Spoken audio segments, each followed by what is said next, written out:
There are two kinds of churn. One of them announces itself. The customer cancels, they reply to an email, they ask for a refund. There's an event that you can track and a moment that it points to.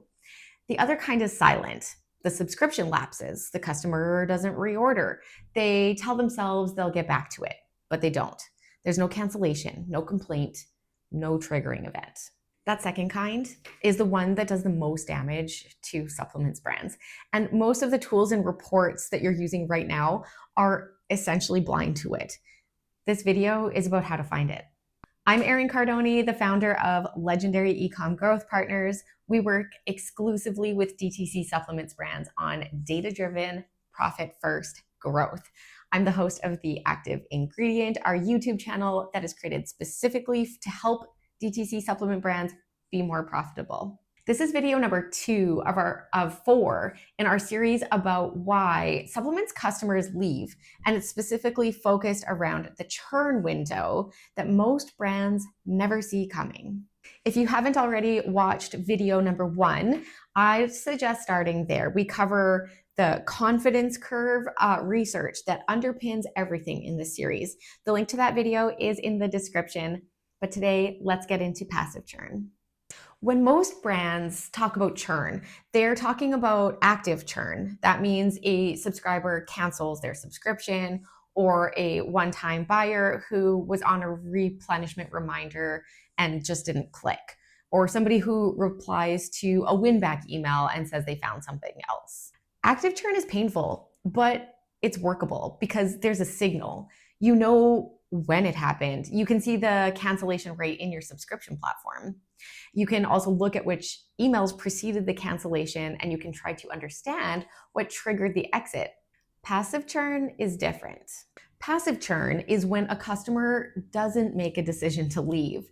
They just drift. The subscription lapses because they didn't actually renew it. The reorder never comes because they kept meaning to do it and they just didn't. Maybe they still have half a bottle left, or maybe life just got busy. Maybe they just stopped thinking about it. From your data's perspective, passive churn customers look identical to an actively churned customer. They're both just a lapsed subscriber in your Klaviyo segment, for example. They both show up in your churn rate as a lost customer. But the intervention that brings them back is completely different. An actively churned customer made a decision. They weighed the options and they left. Winning them back requires addressing whatever drove that decision, whether that's price or a competitor or a bad experience. A passively churned customer didn't decide anything. They just drifted because nothing re-engaged their attention and gave them a reason to continue. So the intervention there is about rebuilding relevance and confidence before they drift far enough to make an active decision somewhere else. So if you're treating both groups with the same win-back sequence, you're probably spending a lot of effort on the wrong intervention for at least half of your lapsed customers. Here's the thing about passive churn. It's not random, it clusters. If you segment your lapsed subscribers by how many times they ordered before going quiet, you will almost always find the same pattern. The bulk of the passive churn is not happening after the first purchase. It's not happening after the 8th or the 9th. It's happening in the middle. Purchases 3 to 6. That is the window. And the reason ties directly back to one that we talked about in video 1 of this series. It's that confidence curve, that mid-experience stage where a customer has tried enough to start questioning, but hasn't tried enough to feel certain. That's where passive drift is most likely to occur. The initial motivation that drove the first few purchases hasn't fully formed yet. The routine around taking that supplement is still fragile. In categories where the result is fast and obvious, that window closes quickly. You feel the coffee, you see the skincare results. The habit gets reinforced by the feedback loop. But in supplements, that feedback loop is slow and often ambiguous. A customer who's 3 months in and not entirely sure whether that magnesium is really helping them sleep better is right in the middle of that confidence curve. So they're not quitting, they're just not actively committed to continuing either. And passive customers don't stay passive forever. Eventually, they do make a decision. And if your brand hasn't given them a reason to feel certain before that moment arrives, the decision usually is not to reorder. So why don't brands see the pattern? Because the way that brands measure churn makes it invisible. The default approach is to look at churn by time, right? Customers who haven't ordered in the past 60 days, customers who haven't ordered in the last 90 days, or customers who lapsed in Q1.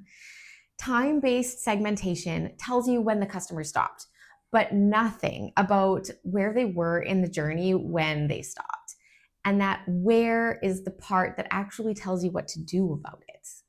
A customer who lapsed 60 days after their first purchase is a completely different retention problem than a customer who lapsed 60 days after their fifth purchase. Same time window, completely different intervention needed. If your win-back sequence doesn't distinguish between these two kinds of people, you're probably doing a few things wrong. You might be re-engaging a first-time buyer with the same messaging that you're using for someone who's already tried 4 of your products. The person who bought once doesn't have enough experience with your brand for a "you know how good this feels" kind of message to land. They just don't know it yet. Or you're reaching a mid-journey customer, the one who's actually in that confidence dip, with a discount that treats the problem as maybe price sensitivity when it's actually uncertainty. That discount might generate a purchase, but it doesn't resolve the underlying question. So they're still at risk the next time that the subscription is due. The fix starts with the segmentation.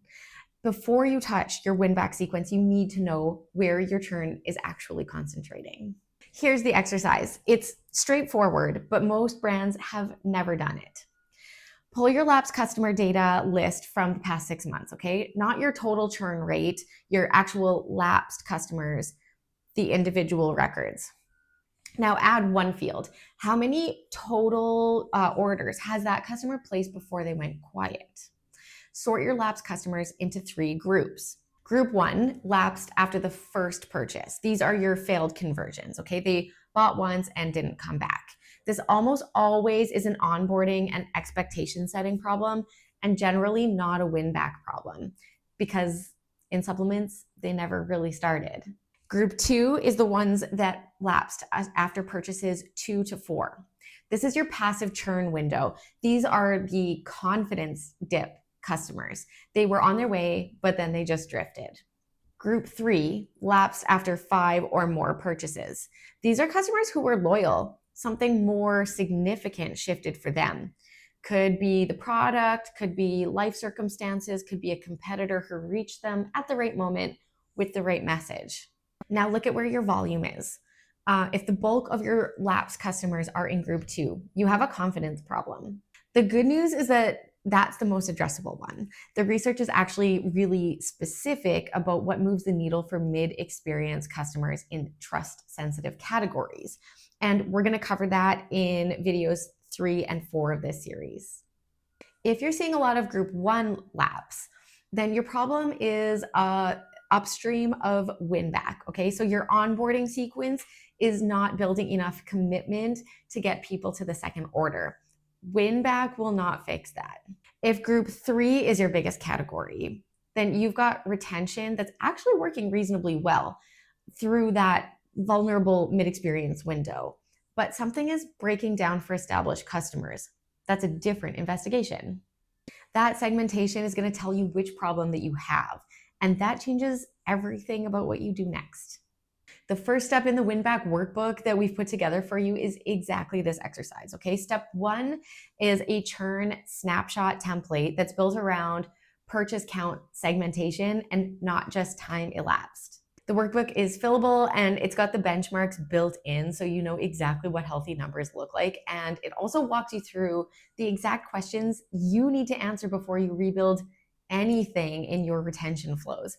The link to that is in the description and it's completely free. So if you want to do this exercise before the next video, that workbook will walk you through it properly. In video 3, I'm going to get into the standard win-back tactics, the urgency, the discounting, the "we miss you" email sequence. And those are the ones that actually really backfire for supplements brands. in that specific churn window. The research on this is pretty clear, and it pushes back on a lot of the things that feel like best practices or you're told are best practices, but really aren't in your category. Subscribe if you don't want to miss it. And if you want to read the full breakdown right now, the full article that we authored that the series is based upon is linked in the description. Everything we're covering in all 4 videos is in there. Drop a question in the comments if you've done the purchase count segmentation exercise and found something surprising in your data.